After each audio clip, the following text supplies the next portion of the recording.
मैं साधना आप सभी का वेलकम करते हैं अपने यूट्यूब चैनल पांडे स्टडी में। तो दोस्तों आइए आज हम फर्स्ट पेपर स्टार्ट करते हैं। फर्स्ट पेपर का फर्स्ट टॉपिक है शिक्षण अभिक्षमता। शिक्षण अभिक्षमता को कहते हैं टीचिंग एप्टीट्यूड। दोस्तों इसमें हम आज क्या क्या पढ़ने वाले हैं, पहले हम सब टॉपिक के बारे में जान लेते हैं।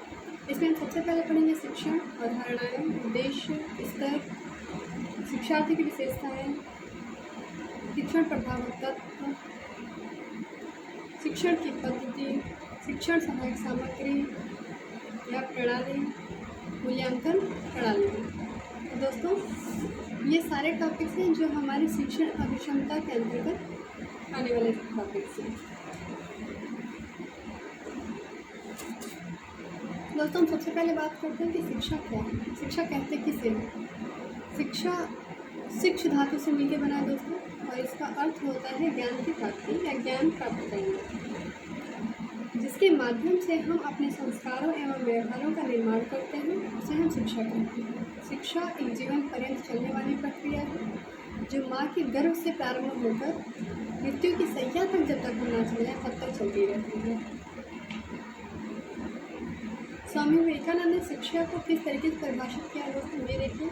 शिक्षा एक व्यक्ति में पहले से ही पूर्णता की अभिव्यक्ति है, इसे इन्होंने शिक्षा कहा। और वहीं अरस्तु ने कहा है एक स्वस्थ शरीर में एक स्वस्थ मस्तिष्क का निर्माण ही शिक्षा। दोस्तों एक जेम्स डेलर्स करके हैं, उन्होंने शिक्षा के 4 स्तंभ बताए हैं। कुछ बनने के लिए अधिगम, लर्निंग टू बी, ज्ञान के लिए अधिगम, लर्निंग फॉर नॉलेज, कुछ करने के लिए अधिगम, लर्निंग टू डू, साथ रहने के लिए अधिगम, लर्निंग टू लिव टुगेदर। ये 4 स्तंभ बताए गए हैं। और इसके बाद है दोस्तों शिक्षा की परिभाषा, शिक्षण की परिभाषा। शिक्षण की परिभाषा में दोस्तों शिक्षण अधिगम प्रक्रिया की उद्देश्यपूर्ण दिशा है। शिक्षण शिक्षकों द्वारा छात्रों को प्रदान किए गए अनुभवों के आधार पर उन्हें अपेक्षाकृत स्थायी परिवर्तन की प्रक्रिया है। शिक्षण छात्रों द्वारा वांछित ज्ञान और कौशल सीखने एवं अधिग्रहण करने की प्रक्रिया है, जिससे वे समाज में बेहतर जीवन यापन कर सकें। ये है शिक्षा की परिभाषा, डेफिनेशन ऑफ टीचिंग।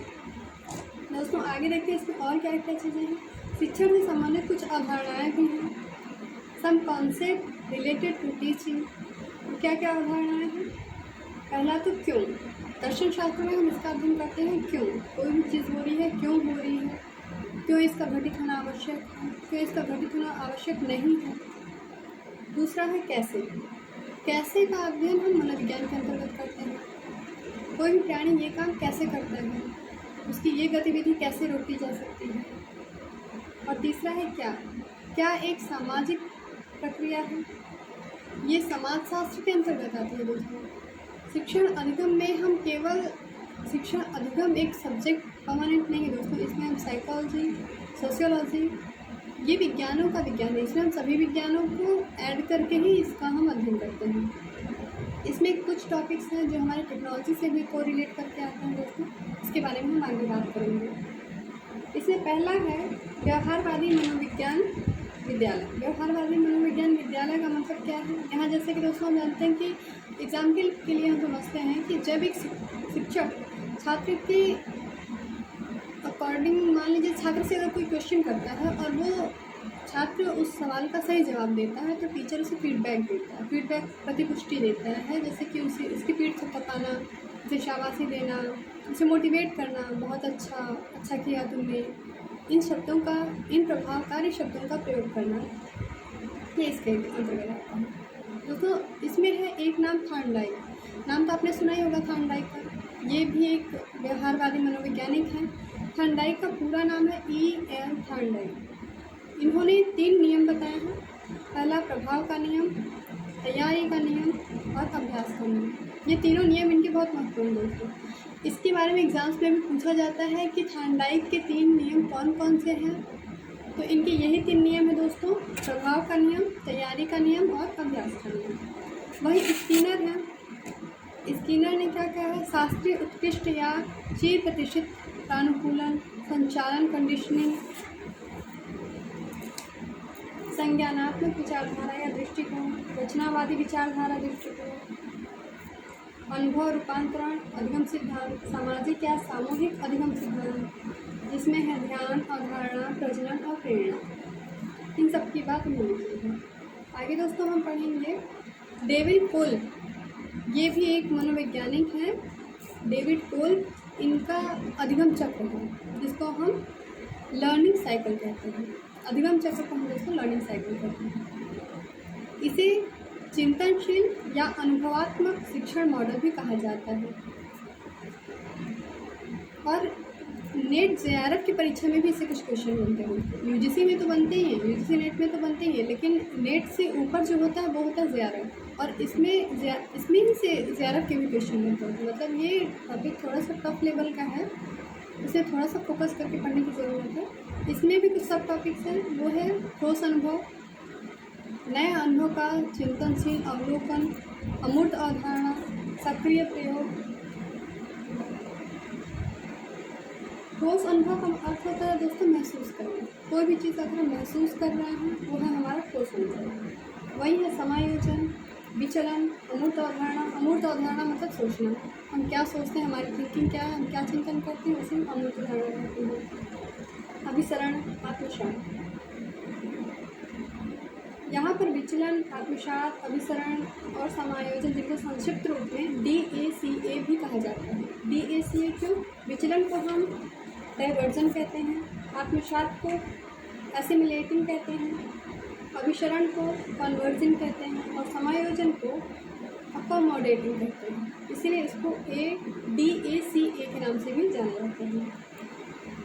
आप सोच रहे होंगे दोस्तों मैं बार बार इधर क्यों देखती हूँ, क्योंकि मैंने जो नोट्स बनाया हुआ मैं उसमें से ये चीज़ें, ये बुक्स में बहुत ब्रॉड चीज़ें थी जिसको मैंने थोड़ा ब्रीफ करके नोट डाउन किया हुआ है, और वहाँ से मैं आपको ये चीज़ें बता पा रही हूँ। इससे पहला है दोस्तों आदर्शवाद, आइडियलिज्म। आदर्शवाद को हम आइडियलिज्म कहते हैं। सेकेंड है प्रकृतिवाद, नेचुरलिज्म, प्रयोजनवाद, अस्तित्ववाद, मानवतावाद, तर्कवाद, अनुभववाद, गेस्टाल्ट मनोवैज्ञानिक। विभिन्न दर्शन, ग्राही दर्शन, इसमें ये सारे सब टॉपिक्स हैं दोस्तों जिसके बारे में आपको बड़ा डीपली पढ़ना है। एक एक चीज़ों के बारे में अगर मैं बताने लग जाऊँ तो ये वीडियो बहुत लंबी हो जाएगी, जिससे कि आप लोग इग्नोर करके निकल जाएंगे और वीडियो नहीं देखने वाले हैं, मुझे अच्छे से लगता है। इसलिए मैंने बस इंपॉर्टेंट टॉपिक्स लिया दोस्तों। अगर इस टॉपिक की बेसिस पे आपको कहीं से भी कोई डिटेल मिल जाए आप उसे एक बार रीड कर लीजिएगा। नहीं तो बेसिकली इंपॉर्टेंट टॉपिक आपको पता होगा, तो अगर क्वेश्चन में आएंगे तो ये चीज़ें तो आप बता पाएंगे कि हाँ किसने कौन सा सिद्धांत दिया है, क्या क्या चीज़ें हैं। ये चीज़ें एक बार अगर सुनी भी रहेंगी तो कम से कम याद रहेगा, दिमाग में रहेगा, तो वो चीज़ें एग्जाम्स में आप एक बार रिकॉल करेंगे तो चीज़ें याद आ जाएंगी, आप शायद कर पाएंगे। इसमें नेक्स्ट है दोस्तों शिक्षा के महत्वपूर्ण दर्शन। इसमें कुछ प्रस्तावक हैं, मैं उनकी पहले अवधारणाएँ बताती हूँ आपको, फिर किसने कहा है। प्रस्तावक मतलब ये चीज़ें, ये बात किसने कही है या किसके द्वारा कही गई है, उसे हम प्रस्तावक कहते हैं। बुनियादी शिक्षा या वर्धा शिक्षा सिस्टम, ये महात्मा गांधी ने कहा है। नेक्स्ट है अधिगम, प्रकृति में और प्रकृति से होना चाहिए, ये है रविंद्रनाथ टैगोर का।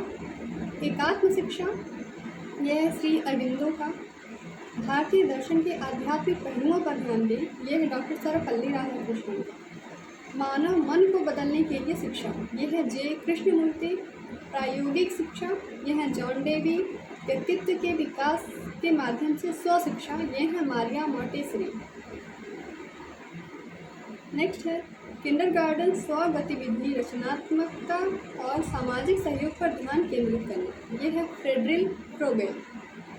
कोई औपचारिक शिक्षा नहीं चाहिए और प्रकृति ही केवल शिक्षक है, ये कहना है जीन जैक्स रूसो का। ये भी एक समाजशास्त्री हैं रूसो। और शिक्षा के रूप अब हम पढ़ेंगे फॉर्म्स ऑफ एजुकेशन। इसे 3 भाग में बांटा गया है, औपचारिक, अनौपचारिक, गैर औपचारिक। इसे हम शिक्षा के अभिरूप भी कह सकते हैं, शिक्षा के रूप भी कह सकते हैं। ये क्वेश्चन ऐसे करके भी आ सकता है कि शिक्षा के कितने अभिरूप होते हैं, तो वहाँ कंफ्यूज नहीं होना है दोस्तों। शिक्षा के रूप हों, शिक्षा के फॉर्म्स हों, शिक्षा के अभिरूप हों, वो तीनों एक ही चीज़ें होती हैं।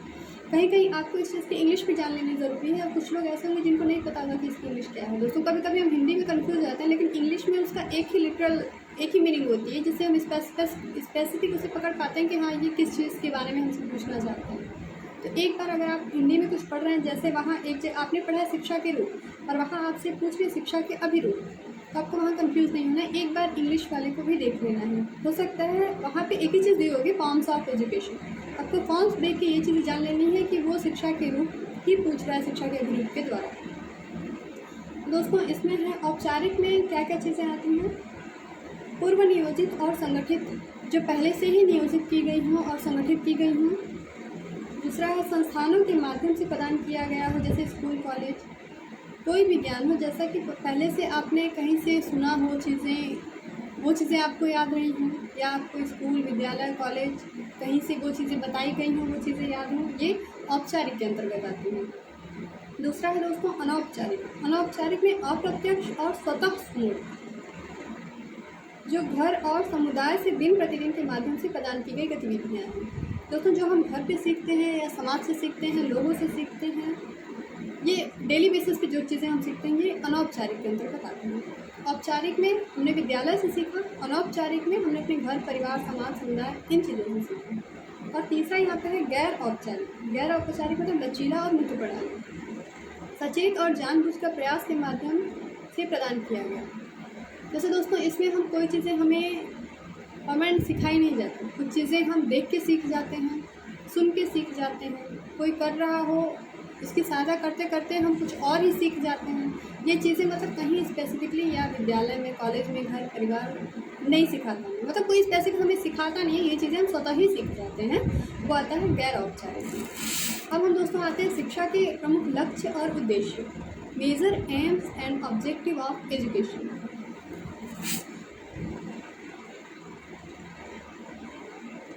इसका उद्देश्य दोस्तों प्रत्येक छात्र को अनूठी क्षमताओं को सामने लाना है। अनूठी क्षमताओं मतलब एक छात्र के अंदर बहुत सारी क्वालिटी होती हैं, उनके हैबिट्स होते हैं, उसमें से कुछ ऐसे स्किल्स होते हैं जो सब में अलग अलग होते हैं। ज़रूरी नहीं कि एक बच्चे में दूसरे में भी वही हो सकता है कोई बच्चा मैथ्स में बहुत अच्छा हो, वही हो सकता है कोई बच्चा ड्राइंग में बहुत अच्छा हो। ऐसे वो सारे सबकी एक अलग अलग स्किल्स होती हैं। यहाँ वो स्किल्स के बारे में अनूठी क्षमता को स्किल्स से डिफाइन किया है। उच्च शिक्षा के अंतिम इकाई में इसे बताया गया है। जैसा पहला है एक दर्पण जो समाज को वैसा ही दर्शाता है जैसा वह है, या समाज का स्थिरीकरण करने वाला है। सामाजिक परिवर्तन का एक अभिकर्ता या समाज के विचारों को लागू करने की दिशा में निर्देशित बल है। प्रमुख समाजशास्त्री George Payne, GEORGE George PAYNE Payne ने शिक्षा के 3 मुख्य कार्य बताए हैं। पहला है परंपराओं को आत्मसात करना, नए सामाजिक प्रतिमानों का विकास, रचनात्मक और तर्कसाध्य भूमिका।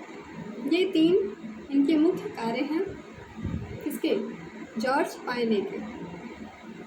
और दोस्तों इसमें है शैक्षिक उद्देश्य निर्धारित करने वाले कारक कौन कौन से हैं।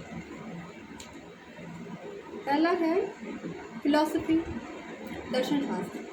पहला है दर्शन शास्त्र, दूसरा है मानव स्वभाव, ह्यूमन नेचर। नेक्स्ट सामाजिक सांस्कृतिक कारक और समस्याएं, धार्मिक कारक, राजनीतिक विचारधाराएं, ज्ञान का अन्वेषण, व्यावसायिक, आत्म साक्षात्कार और समग्र विकास, सामंजस्यपूर्ण विकास, नैतिक और चरित्र विकास, नागरिकता, अवकाश के लिए शिक्षा। ये सारे आयाम हैं। अब हम आते हैं शिक्षण की अवधारणा क्या है।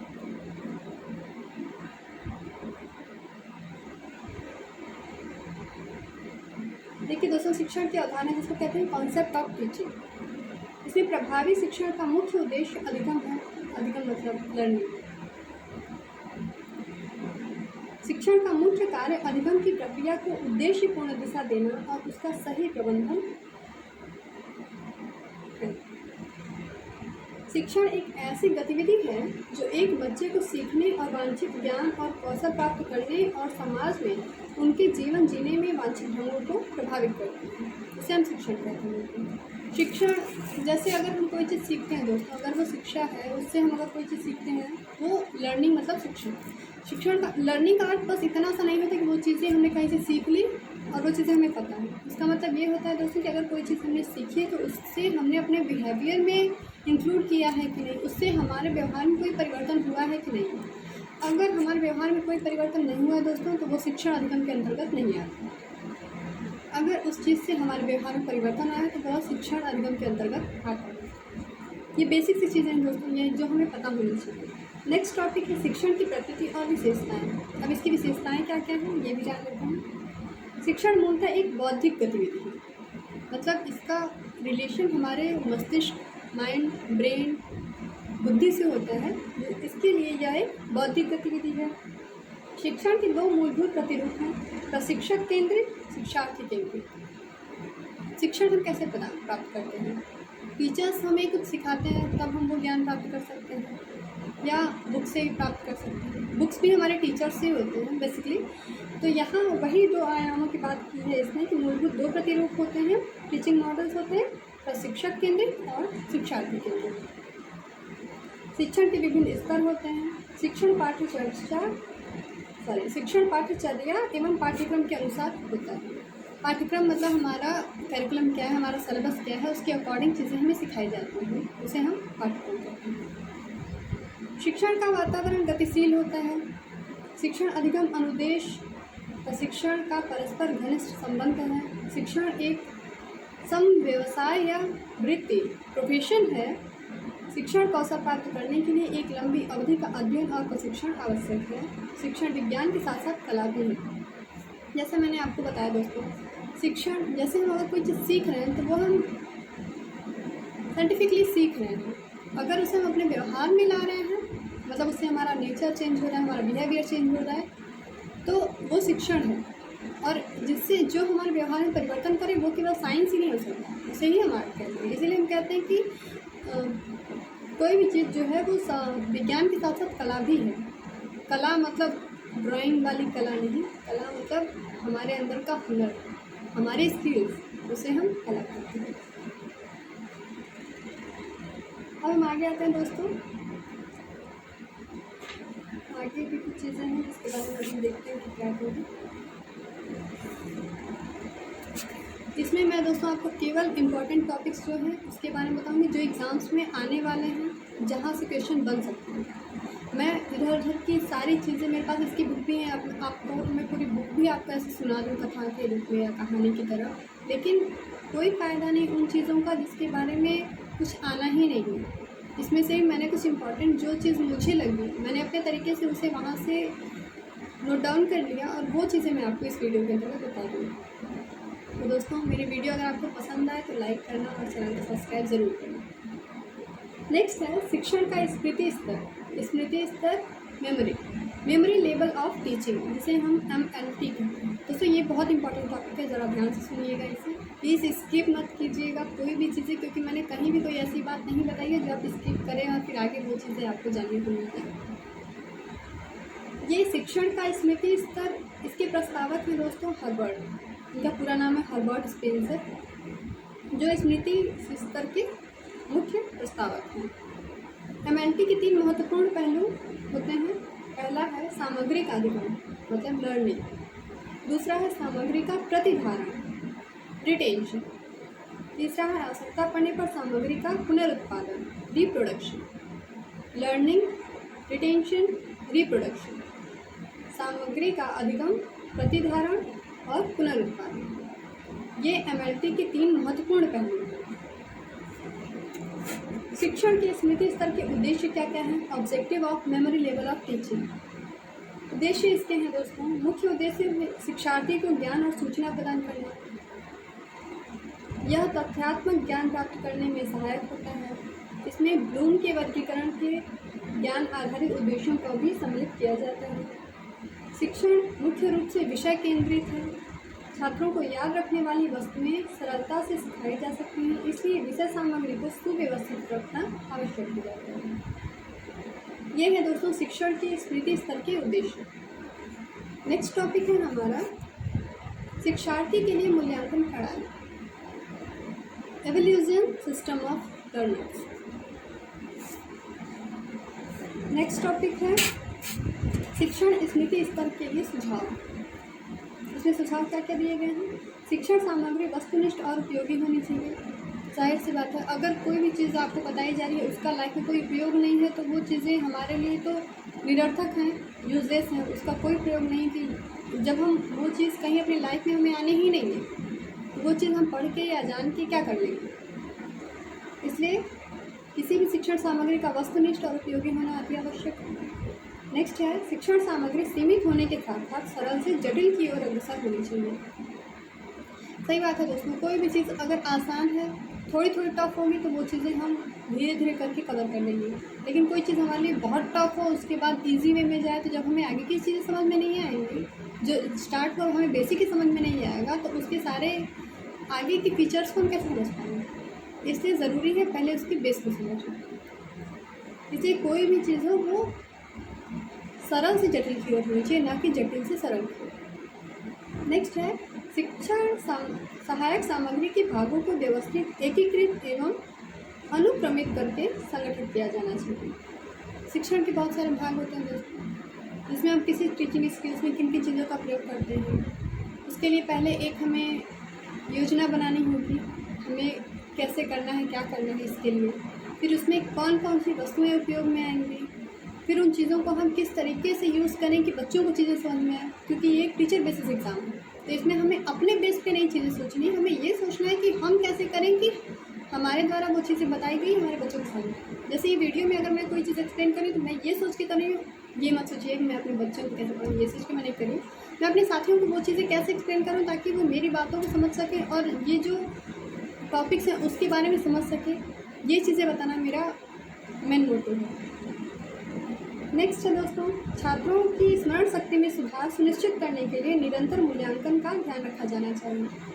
जैसे हम अगर previous year question paper solve करते हैं और हम उसका एनालिसिस ही नहीं करते कि हाँ हमने कितने क्वेश्चन सही किए, कितने गलत किए, तो क्या फ़ायदा वो प्रीवियस ईयर पेपर सॉल्व करने का जब हमें यही नहीं पता चला कि हम कितने पाने में हैं। अगर आप प्रीवियस ईयर पेपर सॉल्व कर रहे हैं तो उसका एवल्यूशन कीजिए, आपने कितना गलत किया, कहाँ गलत थे आप, क्या चीज़ें आपको समझ में नहीं आई, उसको फिर से देखिए। तब आप अपने जो चीज़ें कहीं से हट रही हैं या जो चीज़ें आपसे छूट रही हैं वो चीज़ें आप सही कर सकते हो, वहाँ पे अपने फिलिंग द ब्लैंक्स को फुलफिल कर सकते हो। इसलिए कोई भी चीज़ का एवल्यूशन करना बहुत ज़रूरी है।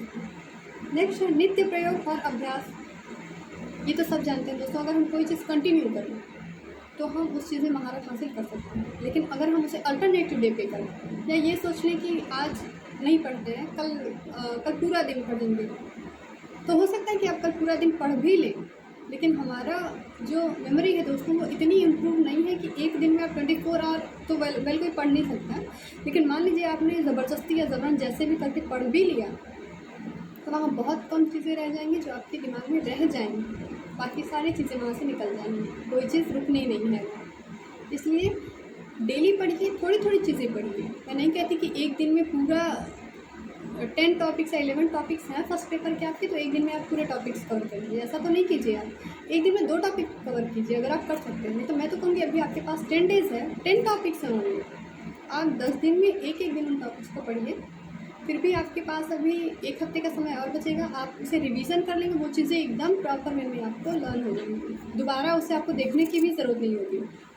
और एग्ज़ाम्स में जब आपके क्वेश्चन बनेंगे तो आप एक बार मेमोराइज़ कीजिएगा, आपको चीज़ें याद आ जाएंगी कि हाँ हमने क्या पढ़ा था, वीडियोस में क्या देखा था। 1% तो वीडियोस की भी चीज़ें याद रहती है दोस्तों, कि हाँ उन्होंने किस चीज़ के बारे में थोड़ा समझाया था, थोड़ा ब्रीफली बताया था, किस चीज़ को बोला था अवॉइड करने को।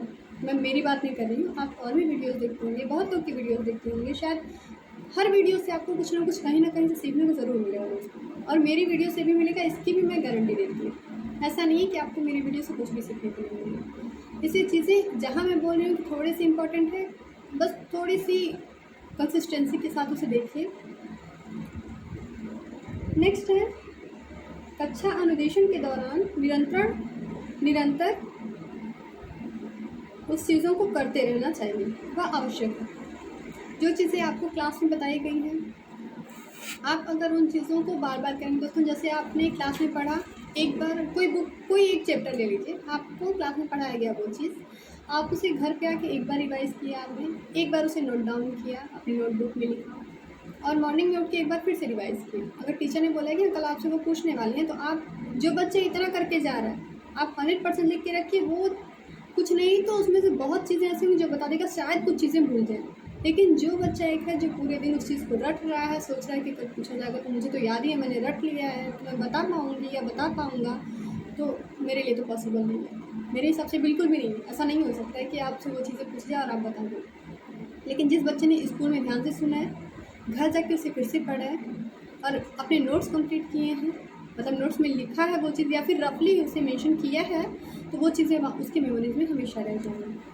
नेक्स्ट टॉपिक है हमारा दोस्तों शिक्षण के अवबोध स्तर को समझना, अंडरस्टैंडिंग लेवल ऑफ टीचिंग।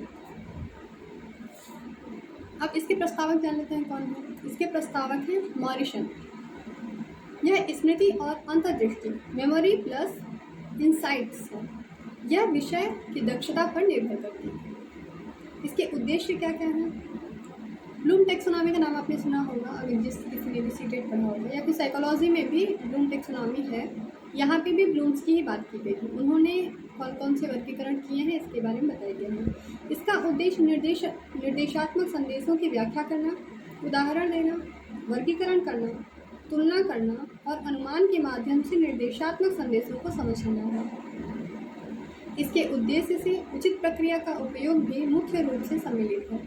विषय वस्तु व्यापक और अधिक विस्तृत है, जिससे वास्तविक जीवन की स्थितियों के सिद्धांतों और सामान्यीकरणों का अनुप्रयोग सम्मिलित है। ये है इसके उद्देश्य। अब हम आगे आते हैं दोस्तों, शिक्षण पद्धतियाँ और उपकरण, टीचिंग मेथड्स एंड इक्विपमेंट्स।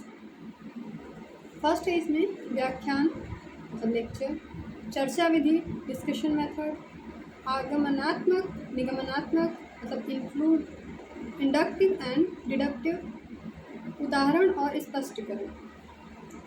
और इसके शिक्षण उपकरण है दोस्तों प्रतिरूप, मॉडल्स, लेखाचित्र, चार्ट, दीप्ति या पोंध वाले कार्ड, फ्लैश कार्ड जिसको बोलते हैं। नेक्स्ट है प्रतिमा मतलब पिक्चर्स।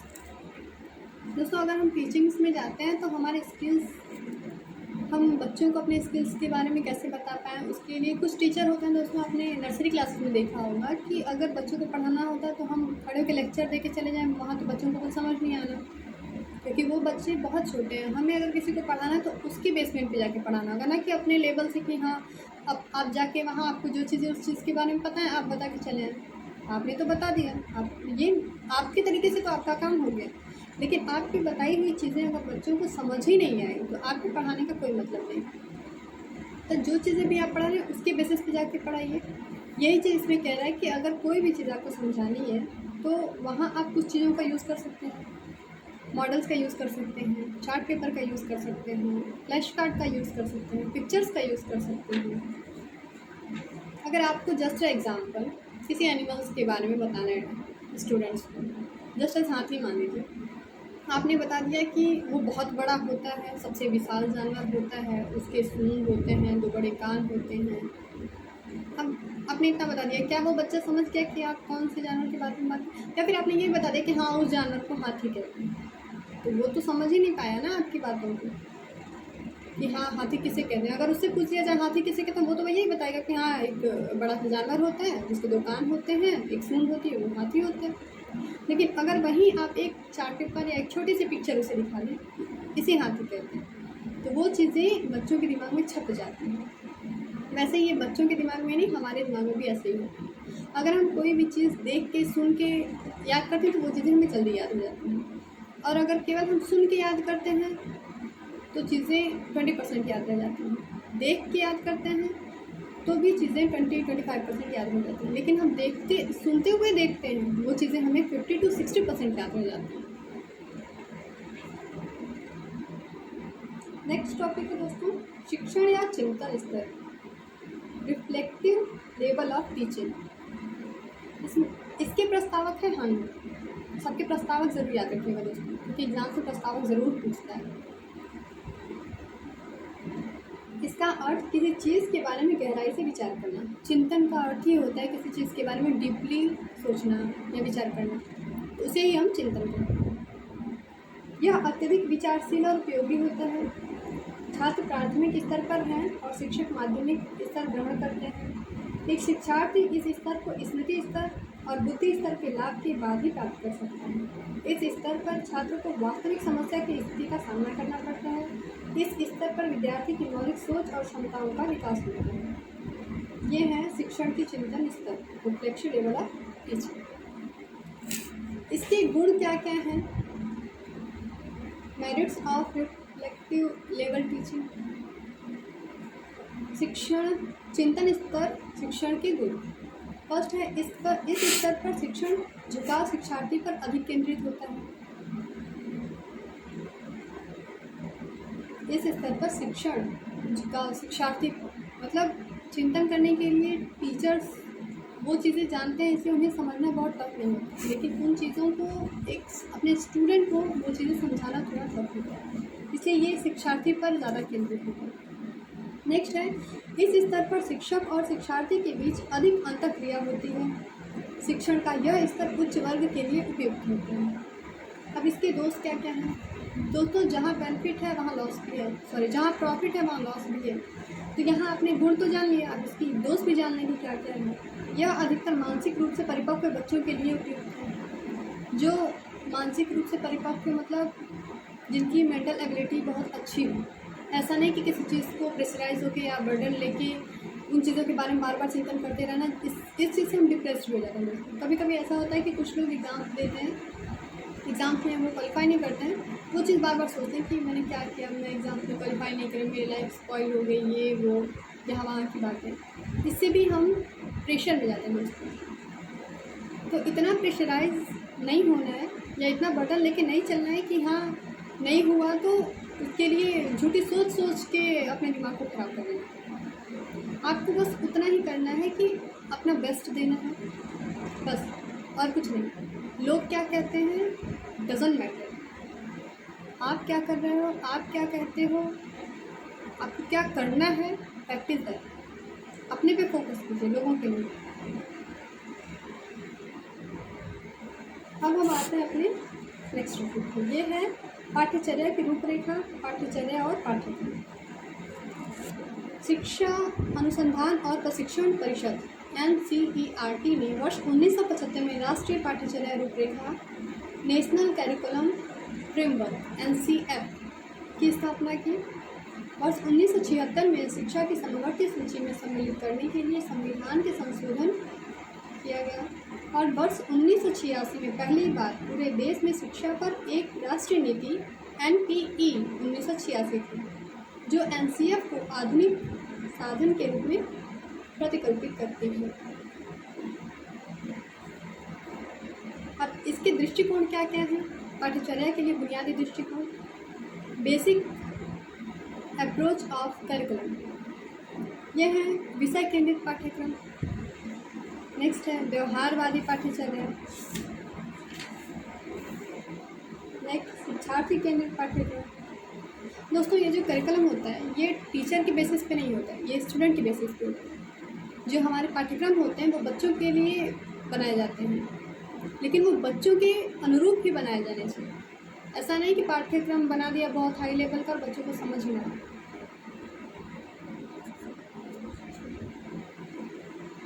नेक्स्ट है इसमें दोस्तों शिक्षण के उद्देश्य। अब इसके क्या क्या उद्देश्य हैं ये भी हम जान लेते हैं।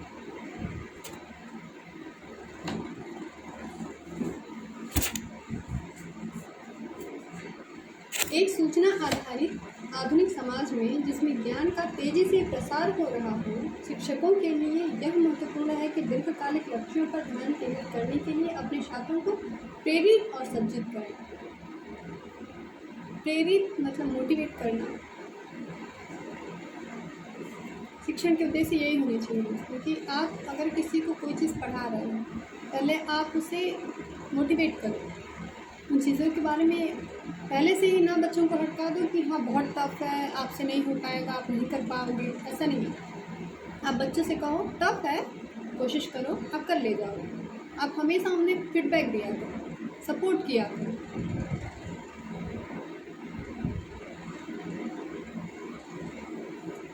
नेक्स्ट दोस्तों, ब्लूम के द्वारा शिक्षण और निर्देशात्मक उद्देश्यों का वर्गीकरण। ब्लूम 1956 के अनुसार शिक्षण या अनुदेशात्मक उद्देश्य की 3 श्रेणियां बताई गई हैं, जिसको आंग्ल भाषा के 3H, इसे 3H भी कहते हैं। पहला है ज्ञानात्मक, दूसरा भावात्मक और तीसरा है मनोसंचालन। ये 3 उद्देश्यों का वर्गीकरण है। ज्ञानात्मक में क्या क्या चीज़ें हैं? ज्ञान, बोध, उपयोग, विश्लेषण, संश्लेषण और मूल्यांकन। ये 6 चीज़ें हैं जो ज्ञानात्मक बोध के अंतर्गत आती हैं। नेक्स्ट है भावात्मक ज्ञान क्षेत्र। भावनात्मक में कौन सी आती हैं? भावात्मक में कौन सी आती हैं? आग्रहण, प्रतिक्रिया, आकलन, संयोजित करना और निरूपण। यह है भावात्मक। तीसरा है मनोसंचालित ज्ञान क्षेत्र। मनोसंचालित ज्ञान क्षेत्र में क्या कहता है? प्रतिरूपता, कार्य साधन या हस्तकौशल, परिशुद्धता, स्पष्ट अभिव्यक्ति, प्रकृतिकरण। ये आता है मनोसंचालित ज्ञान क्षेत्र के अंतर्गत। एंडरसन और करतबुल के अनुसार ज्ञान के 4 आयाम हैं। वो 4 आयाम कौन कौन से हैं?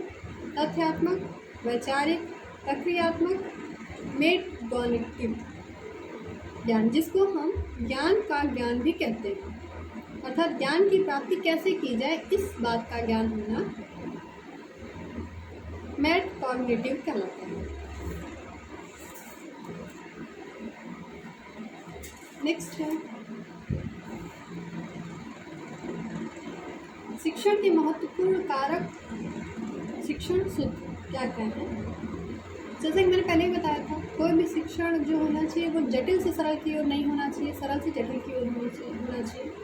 ये वही है, सरल से जटिल की ओर, ज्ञात से अज्ञात की ओर, मूर्त से अमूर्त की ओर, अनिश्चित से निश्चित की ओर, विशेष से सामान्य की ओर, मनोवैज्ञानिक से तार्किक की ओर, विश्लेषण से संश्लेषण की ओर, पूर्ण से अंश की ओर, प्रकृति का अनुसरण, इंद्रियों का प्रशिक्षण। ये सारे टॉपिक्स आते हैं हमारे शिक्षण के महत्वपूर्ण कारक शिक्षण सूत्र। इसके सिद्धांत, शिक्षण के सिद्धांत कौन कौन से हैं ये भी देख लेते हैं। इसके सिद्धांत हैं, बेसिक 2 सिद्धांत हैं, एक सामान्य और एक मनोवैज्ञानिक। सामान्य सिद्धांत में भी कुछ हैं सिद्धांत, वो हैं प्रेरणा का सिद्धांत, गतिविधि का सिद्धांत, रुचि का सिद्धांत, जीवन के साथ जोड़ने का सिद्धांत, निश्चित उद्देश्य का सिद्धांत, व्यक्तिगत मतभेदों को पहचानने का सिद्धांत, चयन का सिद्धांत, योजना का सिद्धांत, विभाजन का सिद्धांत, संशोधन का सिद्धांत, सृजन और पुनर्सृजन का सिद्धांत, लोकतांत्रिक व्यवहार का सिद्धांत। ये सारे सिद्धांत हमारे सामान्य सिद्धांत से हैं। नेक्स्ट है मनोवैज्ञानिक सिद्धांत। मनोवैज्ञानिक सिद्धांत में क्या क्या चीज़ें हैं? प्रेरणा और रुचि का सिद्धांत, मनोरंजन का सिद्धांत, पुनरावृत्ति और अभ्यास का सिद्धांत, रचनात्मकता और आत्म अभिव्यक्ति को प्रोत्साहित करने का सिद्धांत, सहानुभूति और सहयोग का सिद्धांत, प्रबलन का सिद्धांत, इंद्रियों को प्रशिक्षण प्रदान करने का सिद्धांत, उपचारात्मक शिक्षण का सिद्धांत। ये सारे सिद्धांत जो शिक्षण के सिद्धांत, शिक्षण के बेसिक 2 हैं, सामान्य और मनोवैज्ञानिक, और ये सारे सब सिद्धांत हैं जो उसके अंतर्गत आते हैं। इसमें एक है दोस्तों रॉबर्ट गैगने, ये एक मनोवैज्ञानिक हैं, ये एक शैक्षिक मनोवैज्ञानिक है और इन्होंने 1940 के दशक में शिक्षा के विज्ञान का मुख्य प्रवर्तक भी इन्हें माना जाता है। 1965 में पहली बार इनकी एक पुस्तक प्रकाशित हुई, द कंडीशन ऑफ लर्निंग। उसमें मानसिक स्थितियों की पहचान और उसके प्रभावी रूप का अधिगम किया गया है। इसमें दोस्तों और क्या क्या चीज़ें हैं? इन्होंने 9 चारणिक प्रक्रिया भी बनाई है। ध्यान आकर्षित करना, शिक्षार्थियों का उद्देश्य, पूर्ण स्थिति में अधिगम को याद करने की प्रवृत्ति को प्रोत्साहित करना, सामग्री प्रस्तुत करना, शिक्षण मार्गदर्शन प्रदान करना, प्रदर्शन का पता लगाना, प्रतिक्रिया प्रदान करना, प्रदर्शन का आकलन, प्रतिधारण एवं हस्तांतरण को बढ़ाना। अधिगम की परिभाषा विशेषता। अधिगम मतलब लर्निंग। अधिगम को सरल भाषा में सीखना भी कहा जाता है। अधिगम का अर्थ होता है सीखना, शिक्षण का अर्थ होता है ज्ञान प्राप्त करना और अधिगम का अर्थ होता है सीखना। ये दोनों बातें अलग अलग हैं, ध्यान दीजिएगा। अधिगम के सिद्धांत कौन कौन से हैं? विचार का व्यवहारवादी स्कूल। इसमें कुछ पहलू बताए गए हैं। पहला है प्रभाव का नियम, तैयारी का नियम और अभ्यास का नियम। ये मैंने पहले ही आपको बताया दोस्तों, ये नियम है थार्नडाइक के, ये तीनों नियम उन्होंने दिए हैं, प्रभाव, तैयारी और अभ्यास के नियम। और इसके हैं अधिगम के सिद्धांत कौन कौन से हैं? अधिगम के सिद्धांत हैं संघ का सिद्धांत, स्पष्टता का सिद्धांत, स्वगतिविधि का सिद्धांत, पुरस्कार का सिद्धांत, अभ्यास का सिद्धांत, पर्यावरण के पोषण का सिद्धांत, परिवर्तनीय अधिगम की क्षमता का सिद्धांत, एकाधिक प्रदर्शन का सिद्धांत, अधिगम की क्षमता का सिद्धांत। नेक्स्ट टॉपिक है हमारा दोस्तों, सीखने की पद्धतियाँ कौन कौन सी होनी चाहिए, कैसे हम सीख सकते हैं। अनुकरण, अवलोकन, अनुभव, शिक्षण, निर्देश, प्रशिक्षण, त्रुटि, परावर्तन, प्रयोग और पूछताछ, ये सारी चीज़ें जिससे हम सीख सकते हैं। पहला हमारा अनुकरण। अनुकरण मतलब किसी को देख के वो चीज़ें सीखना, मतलब किसी को फॉलो करना, जिसे हम कहते हैं अनुकरण के द्वारा सीखना। दूसरा है अवलोकन, ऑब्जर्वेशन, सामने वाला क्या करे उसको ऑब्जर्व करके भी हम वो चीज़ सीख सकते हैं। नेक्स्ट है अनुभव। अनुभव तो सबसे बड़ा शिक्षक होता है। हम जो चीज़ें अपने अनुभव से सीख सकते हैं वो चीज़ हमें कोई समझा ही नहीं सकता, ना सिखा सकता, ना कोई टीचर, ना कोई book. Experience is the best book and best teacher for. Next है शिक्षण। टीचिंग के द्वारा भी हम सीखते हैं, निर्देश, इंस्ट्रक्शन के द्वारा भी हम सीखते हैं, परीक्षण, कोई चीज़ प्रयोग करके भी हम सीखते हैं, अपनी गलतियों से भी हम सीखते हैं। पूछताछ, किसी से कोई चीज़ें हम कन्वर्सेशन करते हैं तो बातचीत में भी हम कुछ चीज़ें सीख लेते हैं। अब इसकी विशेषताएं क्या क्या होती हैं वो देख लेते हैं। अधिगम की विशेषताएं होती हैं, अधिगम एकात्मक है। अधिगम एक जटिल संपूर्ण है जिसमें ज्ञान का विकास, कौशल का विकास, संज्ञानात्मक चरण, सहयोगी चरण, स्वचालित चरण आते हैं। अभिवृत्तियों का विकास होता है, संज्ञानात्मक आयाम आते हैं, प्रभावशाली आयाम हैं, रचनात्मक या व्यवहारवादी आयाम हैं।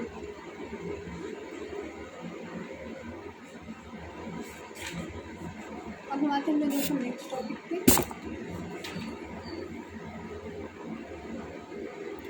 शिक्षण सहायक सामग्री, टीचिंग एड्स, जिसके बारे में मैंने पहले ही आपको बताया। टीचिंग एड्स में चीज़ें क्या क्या होती है, किसे हम टीचिंग एड्स किसे कहते हैं। अगर हम किसी को कोई चीज़ पढ़ा रहे हैं, हमारे शिक्षण में जो भी चीज़ें उपयोग में आती हैं उसे हम टीचिंग एड्स कहते हैं। टीचिंग एड्स को हिंदी में कहते हैं सहायक सामग्री।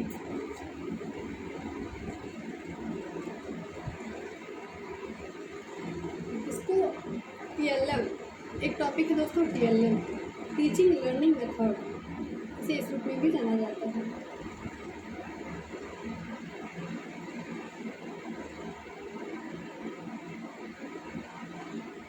जिसे हम श्रव्य साधन, दृश्य साधन, श्रव्य दृश्य साधन भी कहते हैं। हार्डवेयर अप्रोच, सॉफ्टवेयर अप्रोच, जिसे हम देख सकते हैं, सुन सकते हैं, छू सकते हैं, ये चीज़ें हमारी हार्डवेयर अप्रोच में आती हैं। श्रव्य दृश्य सामग्री में ही मैंने आपको एक बात और बताई थी दोस्तों कि अगर हम कोई चीज़ सुन के याद करते हैं या सुन के पढ़ते हैं तो वो चीज़ें हमें 20% याद हो जाती हैं, और वही चीज़ अगर हम देख के करते हैं तो 20 to 25% चीज़ें हमें याद हो जाती हैं। लेकिन वही चीज़ें अगर हम देख के सुन के करते हैं, जैसे कि टेलीविज़न, मोबाइल फ़ोन, जो चीज़ें हम सामने से देखते भी हैं और सुनते भी हैं, उसका ऑब्जर्वेशन हम बहुत अच्छा कर पाते हैं, वो चीज़ें हम बहुत अच्छे से सीख पाते हैं, जिसे ही श्रव्य दृश्य सामग्री कहते हैं।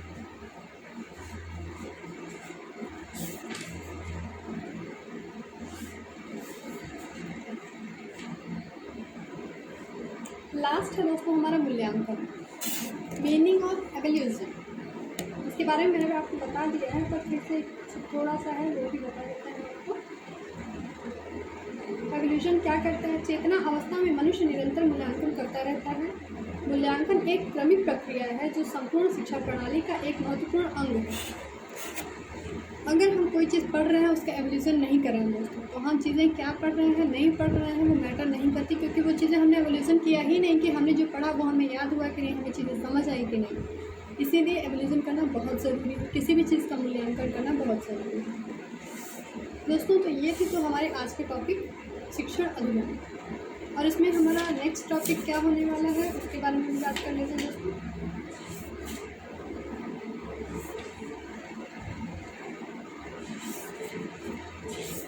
ये टॉपिक हमारा पेपर फर्स्ट का फर्स्ट लेसन था, शिक्षण अभिक्षमता।